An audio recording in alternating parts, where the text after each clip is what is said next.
Welcome, welcome. I think Michelle and I, welcome. My name's Eric. Michelle is one of my realtor partners, and we're doing this little webinar tonight. We were having a conversation. I think there's a lot of people having Christmas parties tonight. So we may not have a lot of people in, but um, that is quite all right. Sometimes people show up a little bit late. I like to start on time. We're at 7 right now. Um, if you want to utilize the chat feature, iPad, I don't know your name, but feel free to utilize. There's a little chat button. It should be down below. You can ask questions there. Um, and it's 7:01. Everybody okay if we give it to 7:02 and see if anybody else shows up? Sure. I'm okay with it.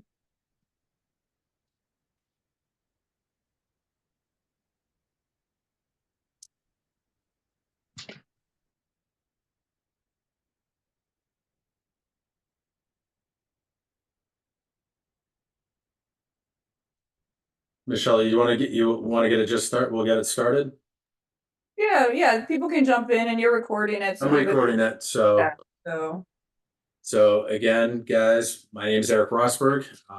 Michelle, I'm with U Mortgage. Michelle is one of my favorite realtors that I work with, and thank you for showing up. So what we're going to go over tonight is how to avoid some of the mistakes. We work with a lot of first time home buyers, and the goal of this is to not only help educate you, give you some tools, but make sure you don't make some of those mistakes. Um, So just, again, it's just a small group tonight, which is fine. We can be interactive. You have the ability to unmute. Again, we're really small. You can go ahead and engage, ask questions in that chat, the chat box.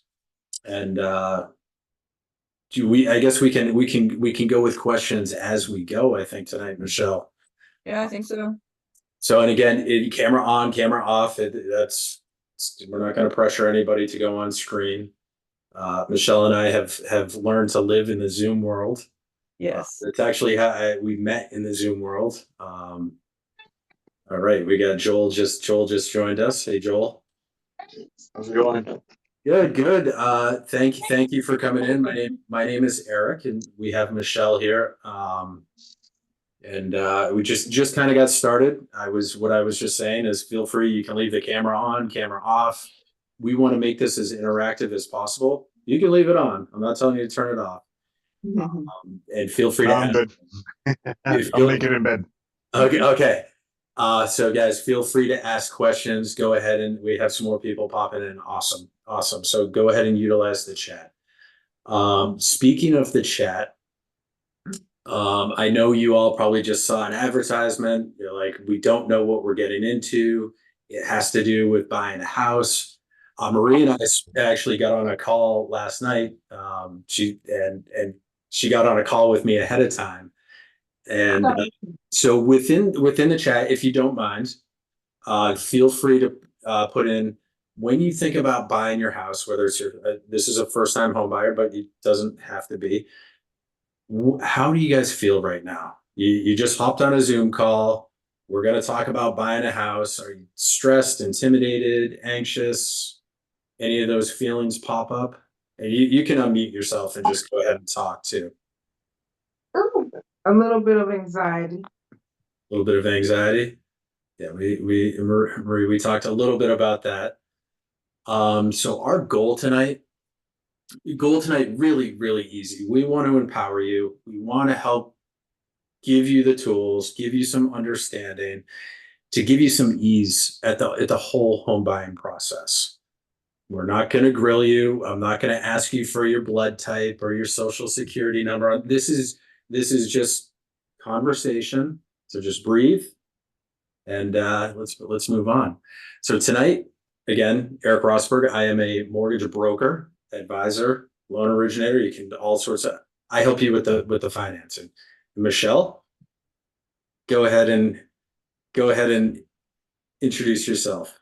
Hey, so I'm Michelle. I'm with Southern Key Realty. Been working with Eric for, gosh, feels like forever, probably about 3 years now as Yeah. teammates, as partners.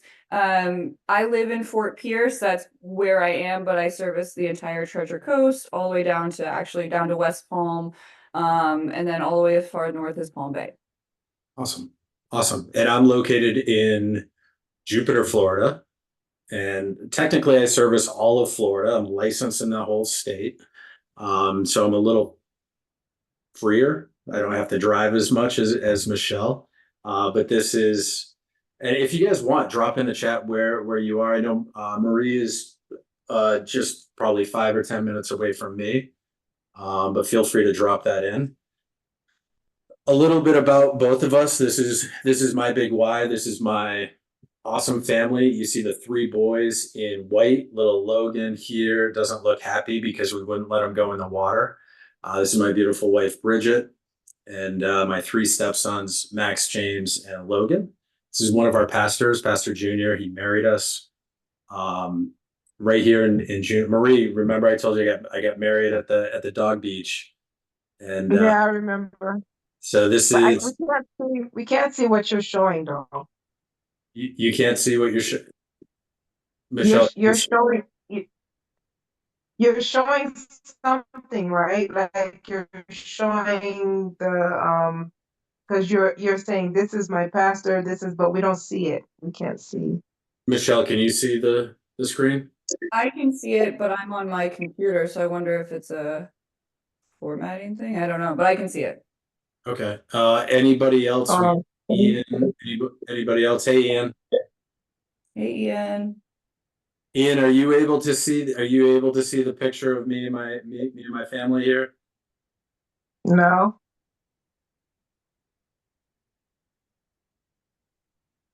He's finding the mute. unmute, Ian. Uh-oh. I might be able to unmute him. No, I can only ask him to unmute.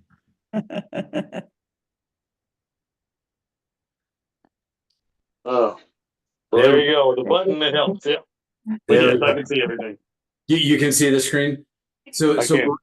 okay, Marie. It might just be a. Are you on your phone? Yeah, I I can am, see yeah. you talking. I can see you talking, but I don't see the pictures that you're showing. If you scroll to the right, Marie, if you have an iPhone, you can scroll to the right. Oh, I see it now. I see it. Got it. Got it. I've had that same thing happen to me, so I know Yeah, exactly. thank you. I have Yeah. to go to the right. Yes, thank you. All right, and Okay.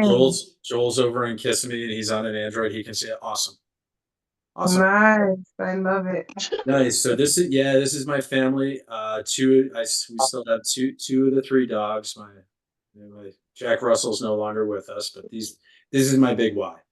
I'm going to talk a little bit more about my personal story as it applies to the home buying process to kind of correlate with you guys, so you can understand a little bit more about me.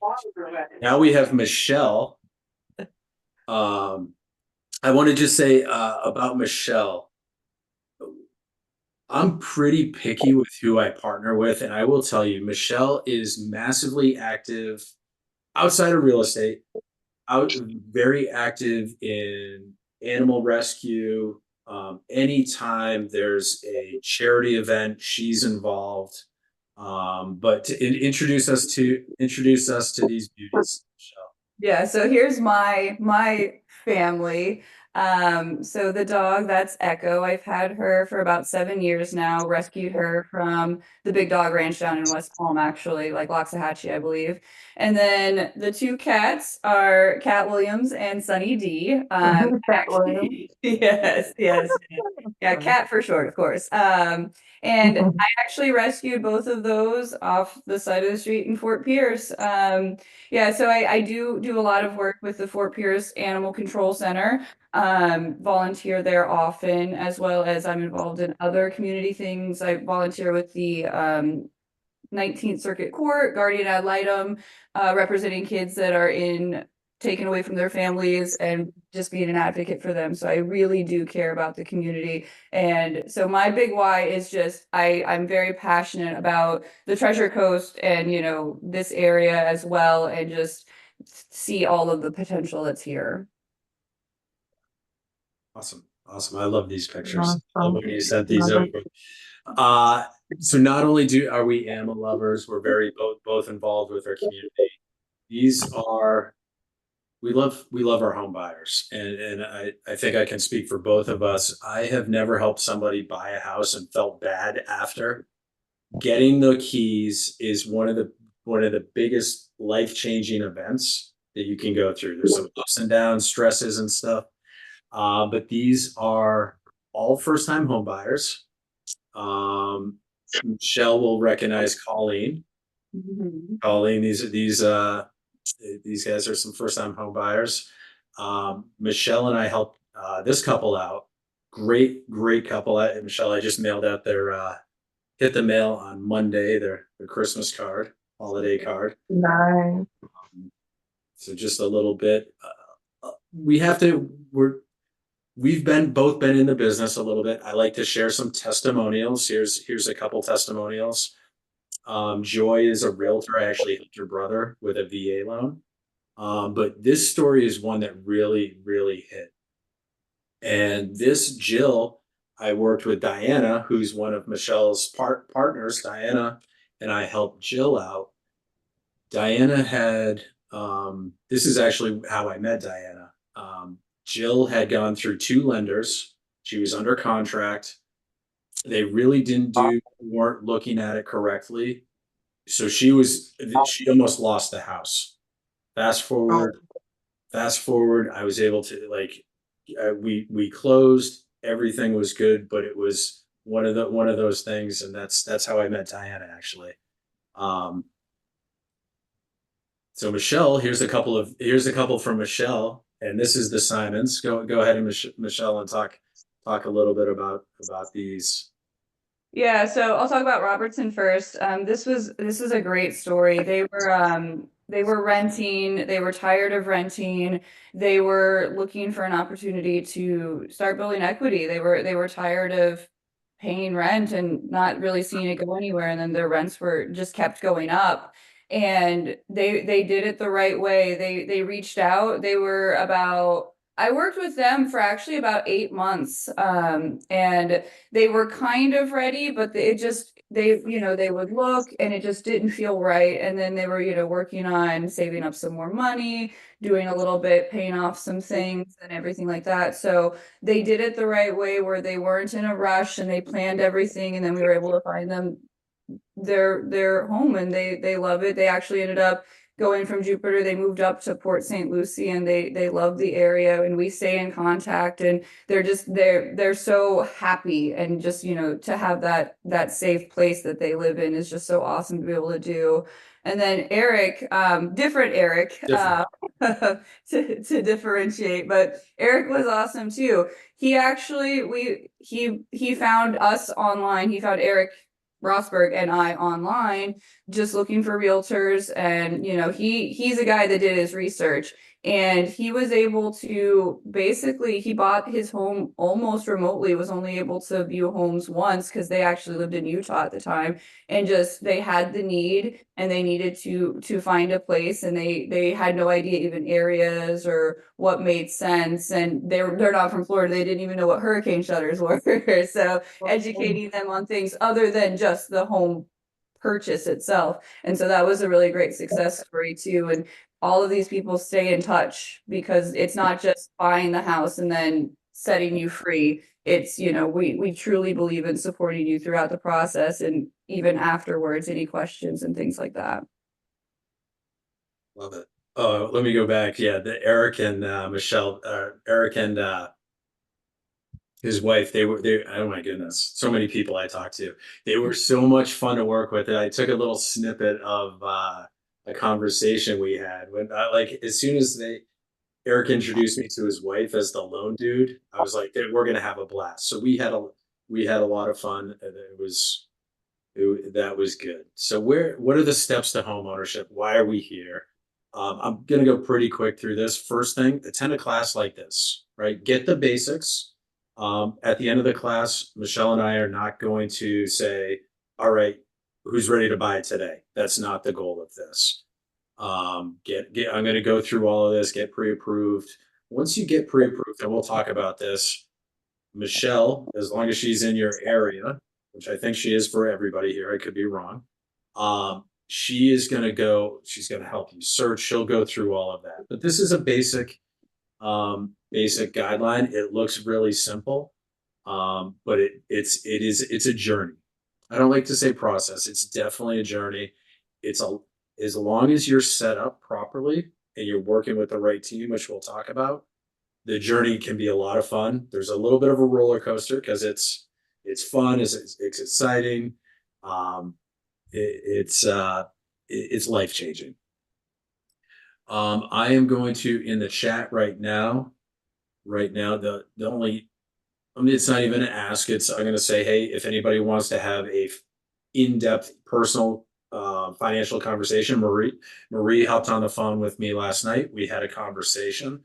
So I put the link to book with me, and you'll have Michelle's information as well. Michelle, why don't you put your stuff if you just want to have some real estate. Oops, how did I do that?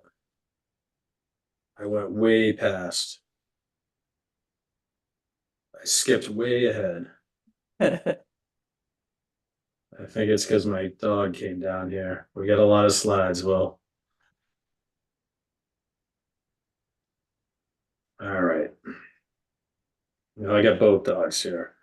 All right. So why did we all sign up? We saw an advertisement probably on social media somewhere that said, hey, we don't want to avoid these mistakes when buying a house, right? And some of these mistakes are, if you don't know, then you don't know. You don't know what you don't know, right? So first thing, ignoring first-time homebuyer programs. That happens a lot when people aren't guided and they just don't know what's available. So what are first-time homebuyer programs? What do these look like? It just did it again. I keep pressing the wrong button. There we go. So first-time homebuyer programs. Some of these, there is a bunch available. Marie and I talked about one that's going to be coming back at the middle of next year, probably in May or June is when they release it. It's called Hometown Heroes. Michelle had one of her very, very good friends that did a Hometown Heroes last year, right? Or was it the year before? It was last year. Was it last year? So she utilized it's a down payment assistance. There's other ones that are specific to the area, the location. Some of them are specific to income. Some are grants, meaning they don't need to be repaid. There's currently a grant program that's depending on where you currently live, qualifies you for up to $6,000 that you don't have to pay back. So there are a bunch of different options. Some of it really depends on your specific scenario. Couple differences, and back to the Hometown Heroes, that is across the state of Florida. That's going to be open to anybody who's a first-time home buyer, meaning you haven't owned a house in the last 3 years and you work and live in Florida.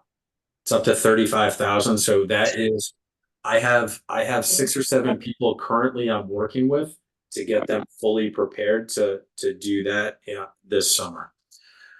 So I'd like to go through a couple different, go through the loan options. We're going to go pretty quick. Anybody here a veteran? You can put it in the chat if you are. We appreciate your service. VA loans are for veterans and active military members. There's something called conventional loans. They're done through Fannie Mae or Freddie Mac. First-time homebuyer programs are really, really good through the conventional loan program. You can put down as little as 3%. That grant money I talked about is on a conventional loan.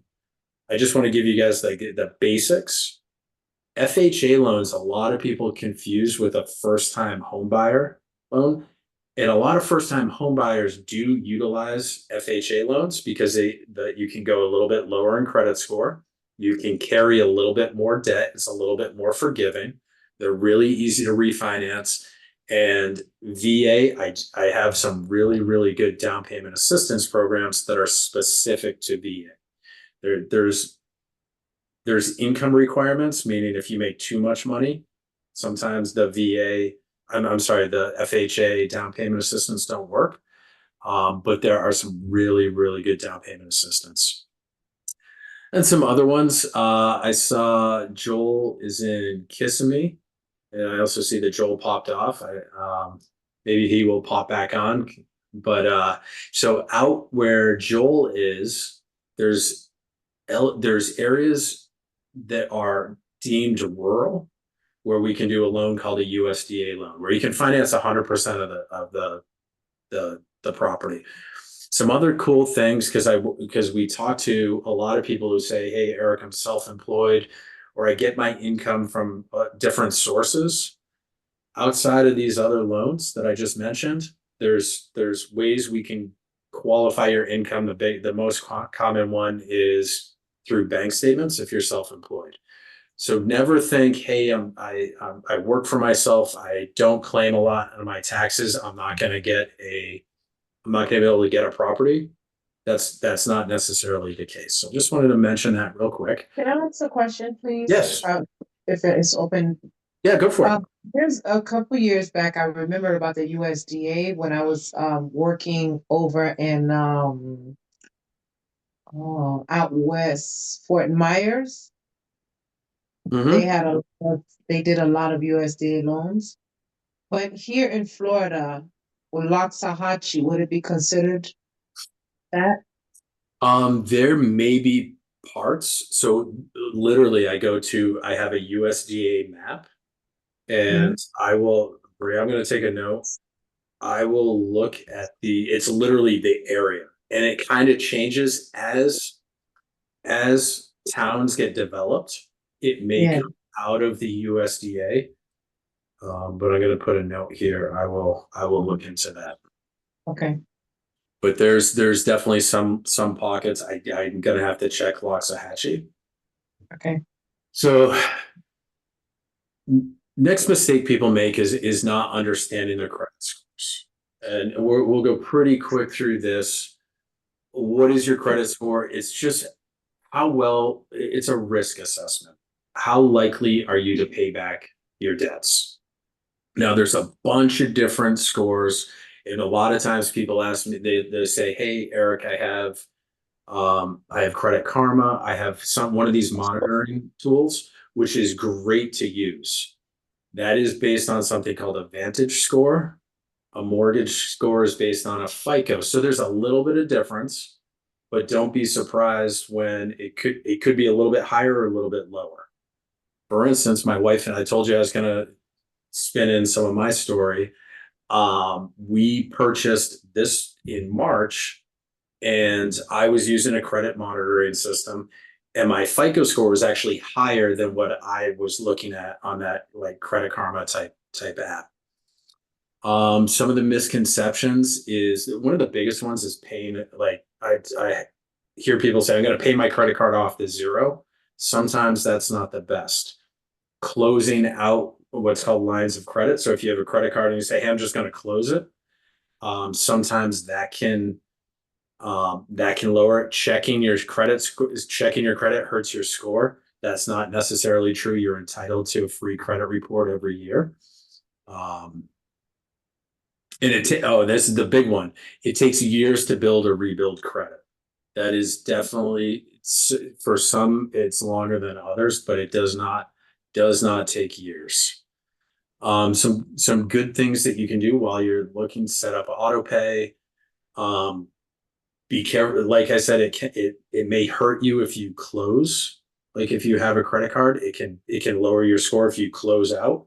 If you open too many lines of credit, too many credit cards, or too many things, that can lower your score as well. Signing up for credit monitoring is a great habit. It's not on here. You can freeze your scores so nobody can get in there and steal your information. So FICO scores, what does a mortgage company look at? We look at three different companies that provide us scores, and we use the middle score. So we look at FICO scores from Equifax, TransUnion, and Experian, and whichever score is in the middle. So we have a 778, 782, and a 793. So the 782 in this case would be the middle score. When people ask me, what are ways, listen, Eric, my score is here, I want to get it here, or when I look at your credit, we're going to have a conversation of how can we get it better? Because a lot of times you don't start looking today and go under contract and buy a house tomorrow. So a lot of times we have time. So I'm going to go to number 2 first. This was a real life scenario. My goal is always to maximize your credit score. The higher your score is, the better the interest rates, the better the terms. It's just kind of how it works. And it works in tiers. So this was a client that I worked with. They had 3 scores. Their middle score was 694. However, you see this plus 13 right here. This tells me I can do a rescore and increase their score over 700. My experience tells me I know once we go over 700, there's a good savings for that person right here. And this was live. We did it. All they had to do was pay down a credit card a little bit, which they were going to do anyway. We got them over 700, got them a little bit better rate. They extremely happy. Now there's other cases, and I shared this with Marie last night.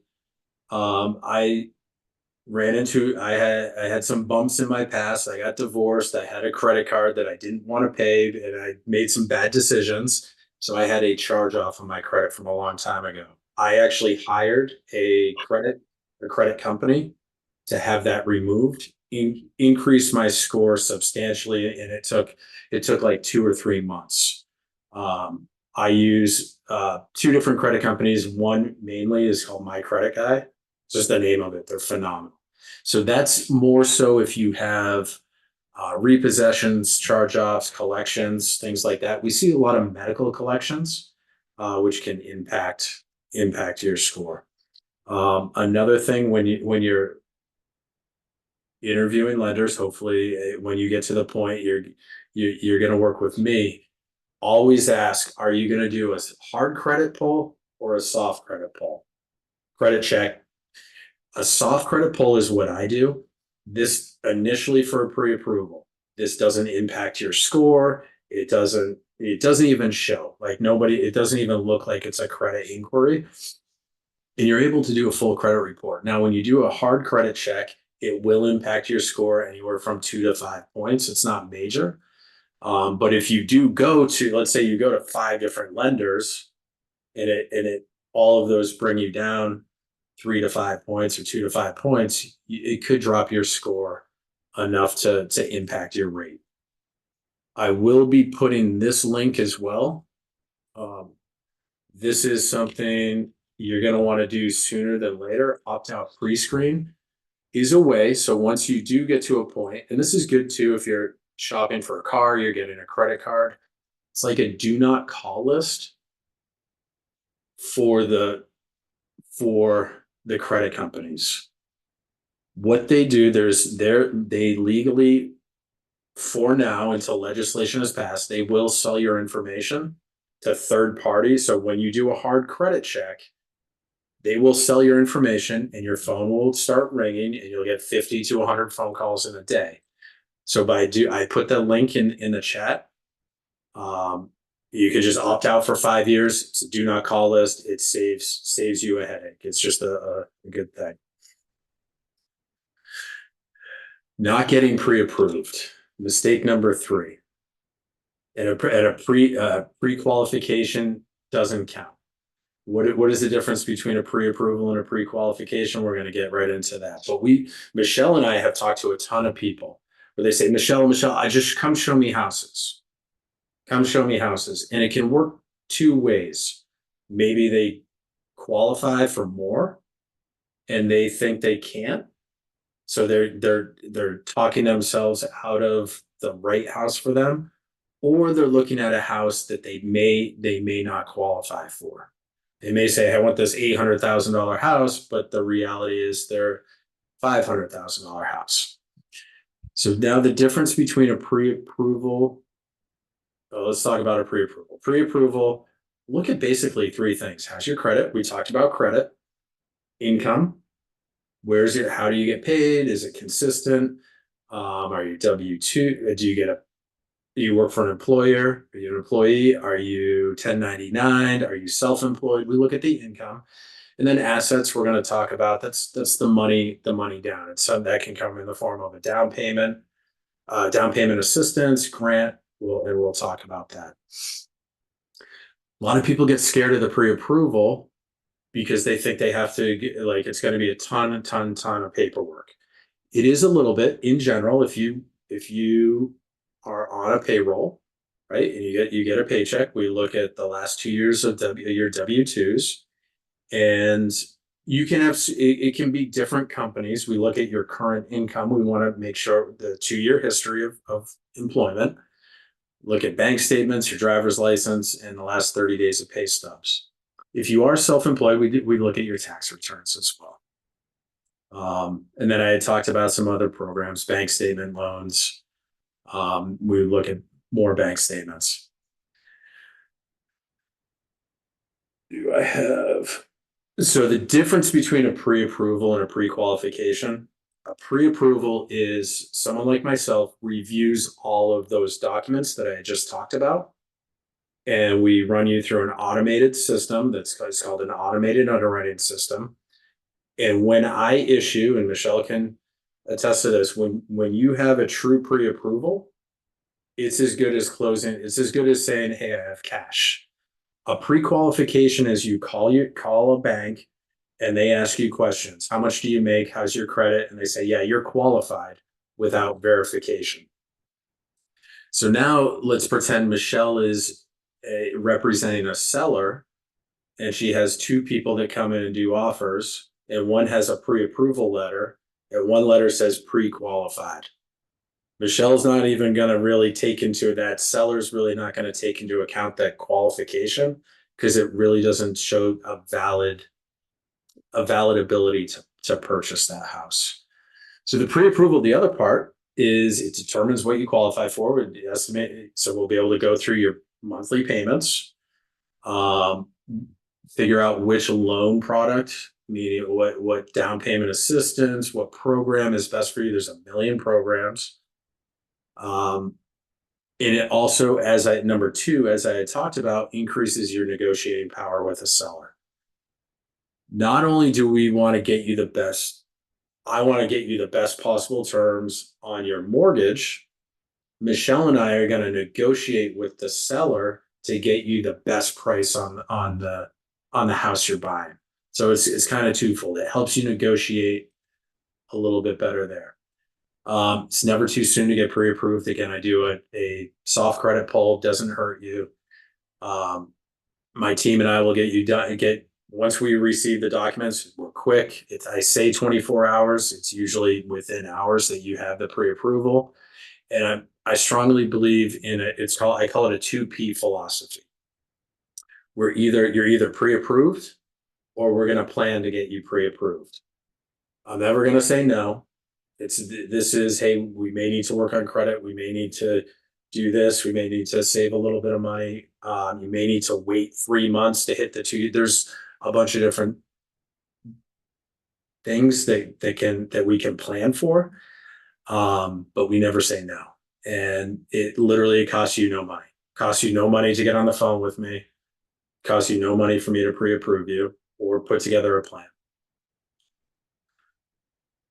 All right, Eric, you've talked about getting pre-approved and credit and what do I need to do? Talk to me about the scary stuff. Talk to me about the numbers. You're the mortgage guy. I've heard stories that down payment, closing costs. I've seen stuff that insurance is massively expensive. So what do we look at when we talk about the money side? two things. We talk about down payment. There's down payment and then there's closing costs. These are two separate things. Different loans have different down payment requirements. Closing costs are a lot of people associate, oh, that's a lender fees. Now we do have a small processing fee of $8.95. That's the only fee I have that's part of the closing. There's appraisal, there's title, there's transfer taxes, there's survey. There's more fees than I have listed. In general, it's anywhere from 2 to 5%. I found a pretty interesting statistic from July where it said it was 2.3%. Some of the fees are fixed, so it depends on the cost of the house. So now you're like, Eric, these are, now you're talking about big numbers. It's scary. There's a bunch of fees. Bad news is, here's some of the bad news. It can be expensive, right? But I didn't bring you guys here to just give you bad news. Good news is, let's have somebody else pay for that. I'm going to bring Michelle on, but I talked about a couple of the ways for loan programs. I talked about like Hometown Heroes, which is coming up again this summer. There's grant programs. There's stuff like that. Michelle, I want to bring Michelle on. And what are you seeing? And this is in my mind is one of the greatest things about what's going on currently in the real estate market. How else can we get somebody to pay for these closing costs? Yeah, so right now is honestly a really good time. We're shifting into what's known as the buyer's market. So what does that mean? Basically, that means that there's more inventory than there is buyers. So buyers now have more room to negotiate. You know, if you were paying attention to the housing market 4 years ago, you probably heard about stories where people were getting super emotional. They were paying 50,000 over asking price and all of these crazy things just to get the house. Well, now that's not having to happen as much. And that really gives you as the buyer the opportunity to negotiate so that you can get these closing costs covered. And that's just, you know, through the contract, you can request certain percentages and things like that negotiating. So at closing, that, you know, if you negotiate a $10,000 credit, let's say, that means that's $10,000 less that you're coming out of pocket. And with some of those programs that Eric was talking about at the beginning, you know, the grants and the first time home buyers, things like that, some of those programs, they can actually create it where you're not having to come out of pocket anything, or not a lot at the very least. So those are just opportunities. So now is a really good time to start looking, just because of this shift into the buyer's market. So a funny story, thank you. Funny story, true story. One of the times, so each loan program kind of has limits to how much a seller can give. And like I actually took that screen out. It was kind of confused. That slide out is kind of confusing. But each loan type is a little bit different. So I'm working with Michelle and she goes in and she negotiates. She got too much. She's like, I got all this seller credit. I'm like, holy smokes, it's more than the program allowed. So that person did, I don't know if that was the Simons. That's Christino's, Casey and Ashley. Casey and Ashley. Yeah, she got too much. So what happened was they ended up lowering the purchase price, having all of their closing costs covered. It was wild. You're too much of a pit bull. How'd you get that? Like I was shocked that you got much. Okay, I'm curious as to what you just said, right? So this was a certain program. They only allowed you to negotiate, but so much. So good, excellent question. So each loan type allows different percentages of that seller to cover closing costs. Okay. The lowest is the minimum is 3% of the purchase price. So let me grab a handy dandy calculator. So let's say it's a $350,000 house. 3% is $10,500. However, like FHA loans allow 6%. So that's on a $350,000 house. Technically, by the guidelines, you can get up to 21,000, which is Okay, so which is going to, if you get $21,000 in credit on a $350,000 house, that Mhm. actually exceeds the closing. Or we can get creative. Now we can do temporary interest rate buy downs. We can find a way to use it. And I actually think that's what we did with Christina's. I think we did a temporary buy down because you had too much. So Yeah, we that's what we ended up doing. Yeah. okay, so if you do something of that nature, then you don't really need to do one of those first time home buyers because they pretty much covered it up anyways, right? you can still do you still do first time home buyer. And some of the like if you qualify for what's called a grant and you don't have to pay money back, that can Mhm. sometimes go towards the down payment. Mhm. But it puts you in a better position because most down payment assistance programs, such as Hometown Heroes, is actually repayable. Meaning, like you don't have. I'm going to just say Hometown Heroes. That's the biggest one. That's the one that most people use in the state of Florida. Let's say you get $35,000. It can be used towards down payment, closing costs, and you close on the house. And then 5 years later, you go to sell it. You don't pay a dime on that 35,000 until you Okay. sell. Or if you want to refinance the house. Third option is if you would have to pay it back. Let's say you keep the house and you keep it as an investment property. Once it's no longer your primary residence, and this gets kind of caught through taxes because it's a Florida assistance program, then you would be then you would have to pay it back. Okay. And we'll get into some numbers a little bit, but it is right now it's the one of the best times I've seen in my 8-year career to get these type of credits and have somebody else pay for it, where Okay. you don't have to pay, like it's negotiated in. Um, Okay. Another option, it's not, trust me, I was when I bought when we bought, this was not an option for me. However, I see it a lot. And people ask me, they say, hey, I have a relative, my parents, they want to gift me 5,000. I've seen all sorts of different things where you can get gift money from relatives. That's a common, it's a more common than I thought it would be. Um, and I actually work with people to have them have like parents do a home equity line of credit to gift that money to buy the house. So there's some pretty cool things. This is just a brief example, and I think Michelle kind of outlined it. In this example, let's say hypothetically it's a $450,000 purchase. Michelle negotiates 10,000 off. So at that point, you can say, all right, we're gonna get a loan based on a $440,000 purchase, or you can take 10,000 off the closing costs. Hypothetically, let's say it's a 3% down loan, you get a gift for the 3%, you apply the $10,000 towards your closing costs. I know I'm speaking a lot of numbers. The biggest one, you in this example, $3,500 out of pocket. I have seen people go to the closing table and get a check back.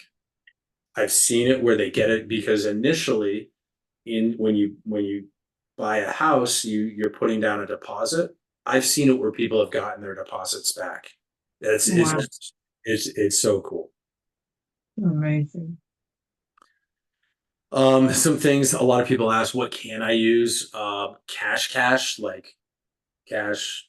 Um, I call it mattress money. I was in the restaurant business for a long time. I was bartending, waiting tables, doing that. So a long time ago, I got cash. And I held on to cash. I didn't put it all in the bank. So if I was still bartending and I had a bunch of cash, it needs to be in a bank for 2 months. Credit cards, I have people that say, hey, I want to put my deposit on a credit card. You can't really do that. There's certain things you can do. You can pay for the appraisal and home inspections. In general, you can't get a loan to get a loan. However, there's ways that, like I just mentioned, I've helped parents get a home equity line of credit. They've taken $10,000, $20,000 small, $20,000 home equity line out to help a child buy a house. So that's in general. We're coming up at I'm watching the time too. So mistake number 5 is just going to a big bank. I personally bank with TD Bank. I love TD Bank. TD Bank is a depository institution. They're there to collect money, and then they lend.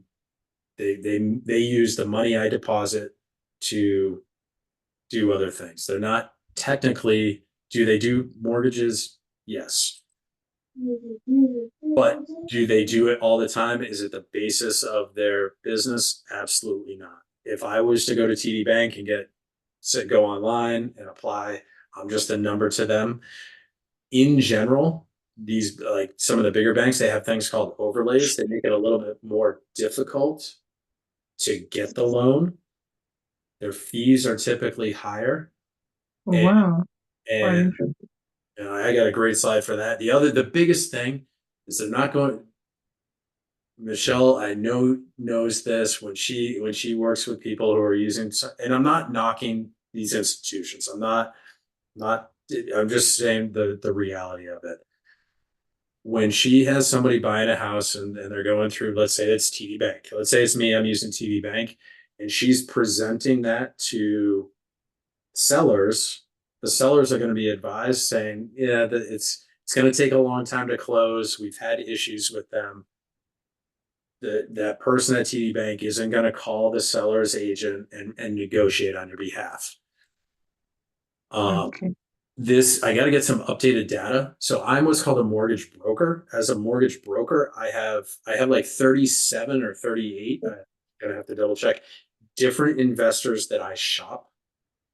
So sometimes it's UWM, which I've taken Michelle to UWM, and she's seen the operation. Sometimes, like the last month, there's one that's called Kind Lending, and so I'm constantly looking at all these investors. As a broker, I'm able to shop for you multiple different lenders. 2021, it was, and this data is not just a chart that I made. This is came from HDMA. So this is real live data working with a broker versus a large retail lender. So it's a substantial savings. I talked about I'm going to help you negotiate the price with the listing agent. I'm not going to go through this. I do some outside of the box thinking. We do temporary buy downs. I get very creative, and a lot of the lenders that I have, some of them have some niche products that allow me to do things that a lot of big banks don't allow. Wow. So mistake number 6. I'm gonna say working with the wrong team, choosing your cousins, best friends, bosses, sisters, who's just got their real estate license, right? It's imperative. This is one of the biggest purchases you'll ever make in your life, that you have somebody who's professional who has your back. So choosing the wrong team. I'm gonna go through this and I'll let Michelle kind of take over. What does the team look like? You have the mortgage broker, hopefully me, real estate agent, Michelle. Michelle has, depending on the area, she covers a big area. So home inspector, someone who's going to go through that house and advise you. And it's not to scare you, but sometimes to say, hey, the air conditioning unit is 7 years old. This is how much longer it has. Sometimes they say, hey, the roof is leaking. It has mold. And you say, at that point, you walk away. You want somebody really good for the home inspector. There's insurance and title company. So Michelle is my gladiator. Michelle, I'm going to let you take over. And I'll run the slides. Yeah, so I'll keep my part pretty brief, but you really do, there is a difference in who you use. I've seen it on both sides of transactions as the seller side and the buyer side. You'd be surprised how many people don't know how to fill out a contract because, you know, like the slide says, any dummy can pop a lockbox. Although sometimes I have had some trouble with lockboxes, so it's not as easy as all the time. But they're not dummy though. Exactly. Thank you.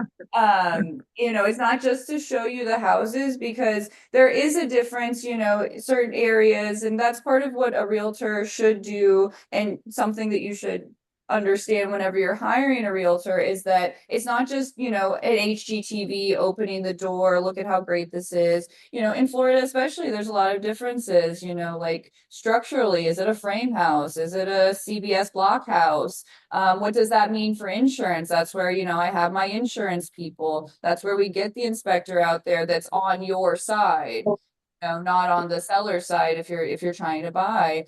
You know, just having all of those, that understanding of, you know, understanding what your goals are, you know, are you trying to get your kids in a certain school zone? Are you trying to be closer to work? You know, like the Simons, they actually decided that they wanted to keep their job in Jupiter. They just didn't want to live in Jupiter. So it was like every house that I showed them, I made them, you know, I would show them the houses at like 5 p.m. And I was like, okay, let's pull up the GPS. Are you okay making this drive every day? And there were a couple houses that we walked away from that they liked just because for their daily life it didn't make sense. And it might be things that you don't think about because you just see, you know, the nice paint color or the pretty finishes. So it's just having somebody that understands what you really want and can kind of approach it from a non-emotional aspect, because this is a very big purchase. It's a very big deal and it's exciting, but you know, it's one of those things that you really need to do your research and have people that understand the market and have those resources, you know, even just having like the handyman that can be like, oh yeah, this is an easy fix, or oh no, we need to negotiate further, you know, with that. So that's definitely just important things that you need to make sure your team is doing for your behalf. Okay. I also think that the negotiating component, no, like the negotiate, because you do a lot of real estate transactions. You've done a lot. You know how to negotiate. You've built up a great name for yourself, so you're able to come in and like don't let her seem like she's not a pit bull. Yeah, she will fight for you. She will negotiate. Again, so it's really an advocate. It's really being your advocate and knowing the area. What are your thoughts on, because there's a lot of new construction. Actually had a conversation about new construction. What are your thoughts on, I come to you and I say, hey, Michelle, I'm looking at these houses, but I'm also thinking about new construction. Nothing wrong with buying new construction, but I say, I think I'm just gonna go to the builder. Yeah, so think about it. If you've walked in a model home, and if you haven't, I'll kind of paint the picture. So you're walking in and there's somebody that's in a very beautiful, lots of upgrades home. And you know, like there's usually something nice on the TV, great music, maybe there's like some sort of refreshment going on, and somebody's going to greet you.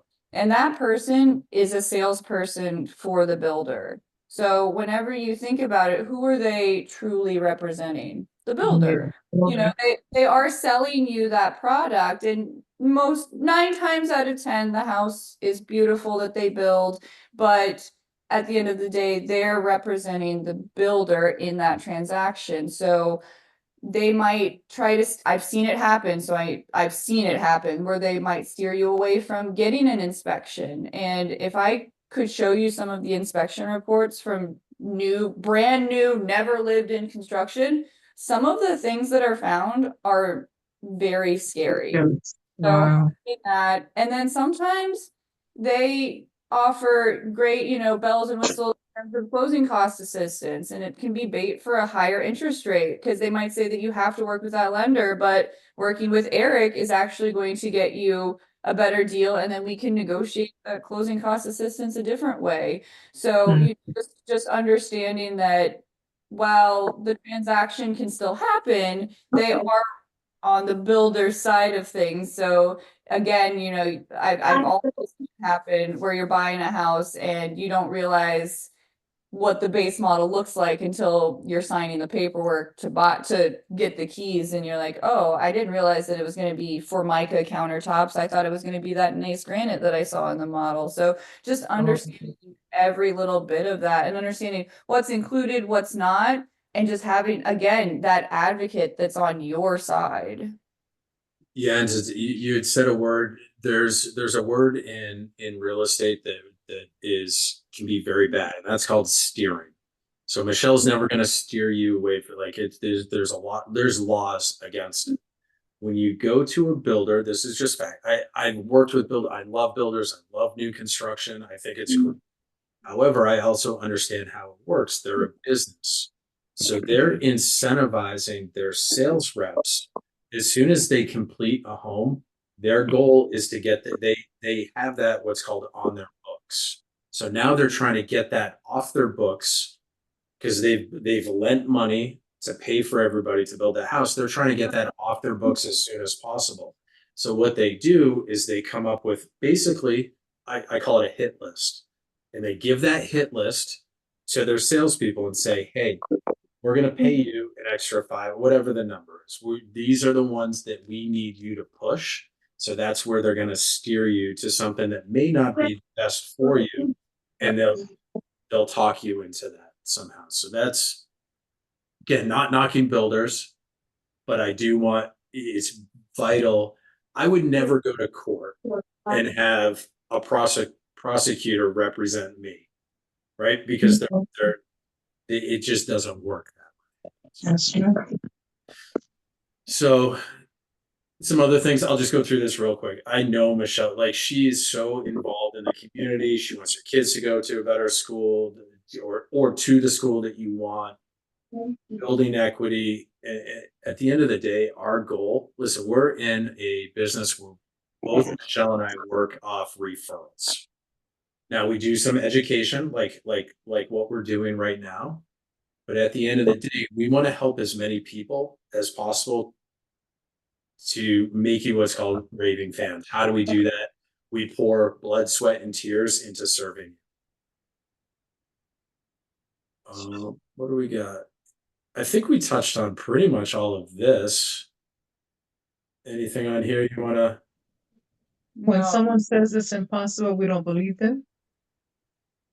We don't know. So it's just figuring out, like on Eric's side, the financing, and maybe now isn't the right time. Maybe we do need to work on the credit or whatever. And then, sometimes you think that you can't afford the house that you actually can. That's where the numbers come in. Like I often have people that come in and they're like, okay, I want to look at $300,000 houses. I'm like, oh, why?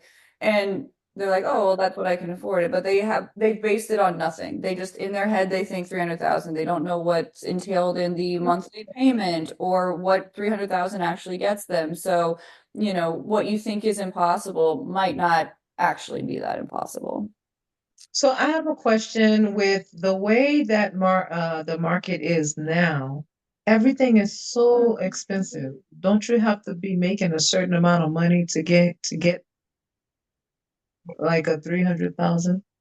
So yes, so there's, and that's what I do. I go through. Hey, this is based on everything. This is what you're qualified for. But I think what the impossible, like when someone says it's impossible to get the seller to cover your closing costs.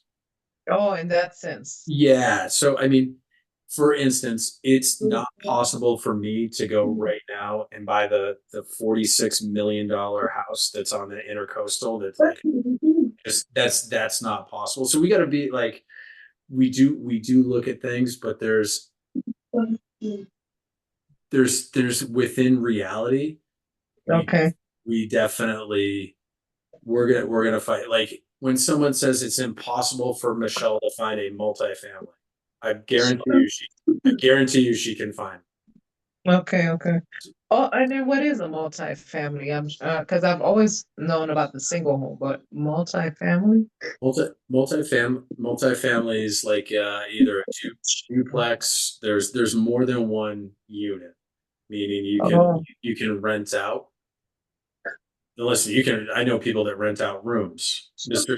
Joe Browning, who we helped. I still talk to Joe. He rented out 3 of his rooms, but that's a single house. A Mhm. multifamily just mean like there's a duplex that's 2 houses, you can buy it as one, or Okay. there's 3 quad. Here in Palm Beach Gardens, there's a bunch. I call them the mushroom houses, but they're like quads. Mhm.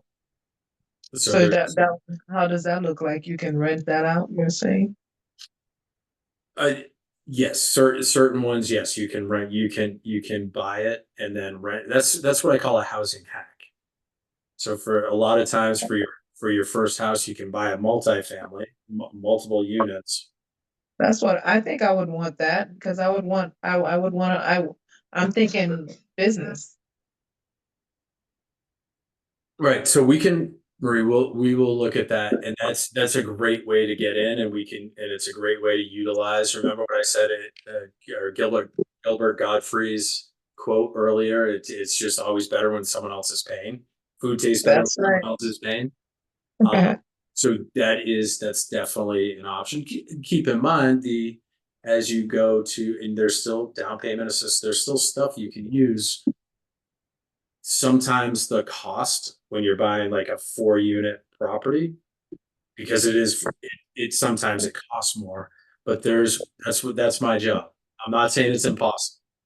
Okay. Okay. Okay. Um, so some of the reasons, the difference between buying and renting. What is the true financial impact of homeownership? A lot of people say, "Hey, the house goes up in value, it appreciates," and some of that is just kind of, we can hear it, but we don't really understand it until we see it. And we also hear people, you're renting, you're paying your landlord's mortgage, not your own, or you're not building any equity. And I'm about to show you something that's pretty cool, but I want to start off by saying this guy right here is way smarter than I am. Albert Einstein, compound interest. He dubs it the 8th one. You can Google this. I didn't. This is I get that quote all the time with Yeah, insurance.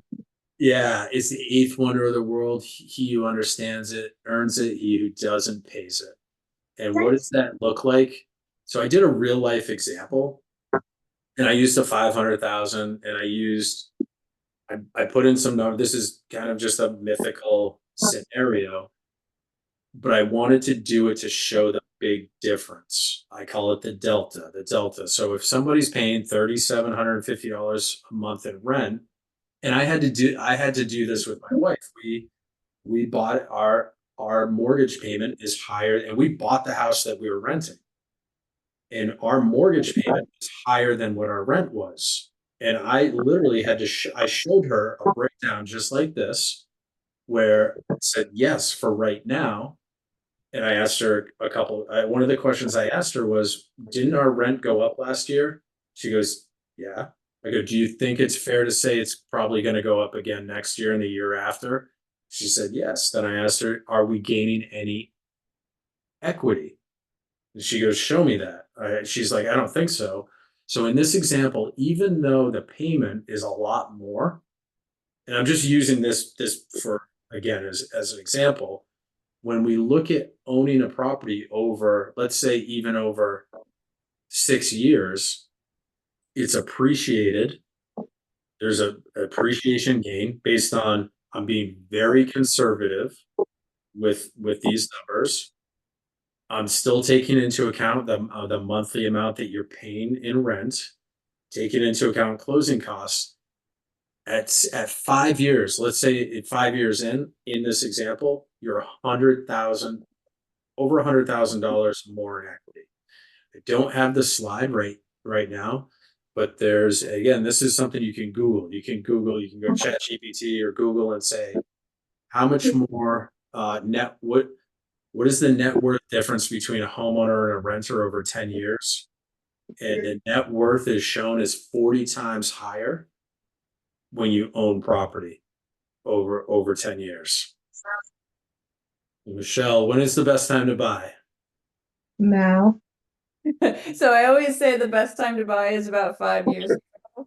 And the next best time is now, or honestly, whenever it makes sense. That's why, consulting with me to see what's on the market and with Eric to see where you are financially. Like if it is, building that credit, now may or may not be the best time to buy. It might be 6 months from now. So that's where it is very specific to each individual, and that's where consultations help. Even again, I'll bring back a little bit of my story I shared. Listen, I had a couple little credit challenges. We wanted to buy a year prior. We also had to save a little bit of money. We have 3 boys. It's expensive. Um, and we were able to, number one, negotiate all the closing costs. I didn't pay any closing costs. The seller paid that. But I had to wait until I got my credit over a certain level to be where I wanted to. So it took a little bit longer than I wanted.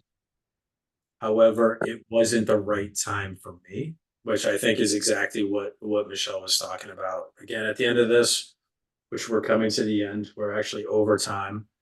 Um, we're not going to say who's ready to buy a house today, even though if you are, you can hop on our calendar and we can start the process. So in general, a little recap: don't ignore any of the first-time homebuyer programs. We'll hop on a one-on-one call. I can go through based on where you live, your income, all of that, what you qualify for. When you're ready to go, make sure you get pre-approved, get the right team, use a broker. Even if it's not me, use a mortgage broker, not a big bank. And we talked about the impact of home ownership on you and your family. Everybody feel better? You can put this in the chat. Is everybody less stressed, intimidated, all of that stuff? Anybody in the chat? Any all right. Less stressed? Okay. Maria and I had a good long conversation. So she had a jump start on everybody last night. That's the truth. So I do have one question. Like, let's say for instance, I saw a house on the market that was in Loxahatchee. It was 3 bedroom, 1 point. Please don't correct me, but I think it was like 1.4 acres, something of that nature. And I was asking a question like, uh, supposedly it was lower on the market, right? The price was lowered. And my question is, I'm thinking business, right? And I'm thinking, okay, what can I do with that home? I read and saw that it had mold and stuff like that. So can it be even more negotiated than the price that it is? And what can I do with it business wise? I'll let Michelle, you want to take that one? Yeah, so it depends on the house. Some houses are priced based on that, but everything is negotiable. I promise you that, no matter what it is. It just depends on what, and I can't speak for this specific house, but it just depends on if they're pricing it based on that. Now, if it's something that we were to discover in the inspection that we didn't see when we were putting in the initial offer, absolutely 100% we're negotiating that without a doubt. Now, if they went under contract, did an inspection, found mold, and then the clients walked away and now it's back on the market with a lowered price, now that could mean that they lowered the price based on that. But whatever it is listed at is always a suggestion, and based on market conditions and the condition of the house specifically, there is always room for negotiations. Yeah, I think the some of the part of the other question you asked is if it can be used for business, and that's where Michelle will look at what is it zoned for. Meaning, if you can, like, if that's your Marie, if that's your question, can you put a business there?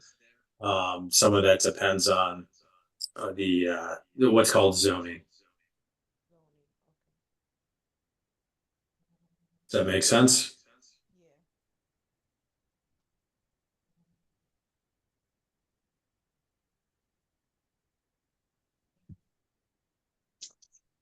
Hello? Did I lose you? I'm sorry. Yes, There was a call coming through, sorry.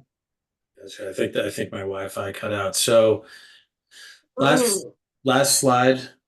This is Warren Miller. He's passed away about a decade ago, and growing up as a kid, I always used to go see his ski movies. Kicked off the ski season, and he always ended every. He's talking about skiing, but he's ended every movie. If you don't do it this year, you're just going to be 1 year older than when you do. He's talking about skiing, but I really think that's true too. When it comes to all of you guys becoming homeowners, I know everybody here, and I'm going to put the recording in so you get a copy of it. I know for a fact, number one, I want to acknowledge that you're doing the right thing, spending an hour with us on a Tuesday night. I know you have a lot of things that you may rather be doing. But doing this now is getting you set up, and I guarantee you everybody here can own a home. So with that, any other questions? For now, that's it. You good? All right, guys. Well, I'll be uploading this. I recorded this, so I'm gonna clean it up. I'll put in some subtitles, and it will be available and sent out to you in about 2 to 3 hours tonight. So you can review it. Again, the booking link for me, I put in the chat. Michelle, do you want to put your phone number in? Yeah, I'll put in my phone number and my email address. Call, text, email, whatever's easiest for you is easiest for me. And if you guys know anybody looking to sell houses, Michelle does that as well. So I do. Wait, what? What did you say?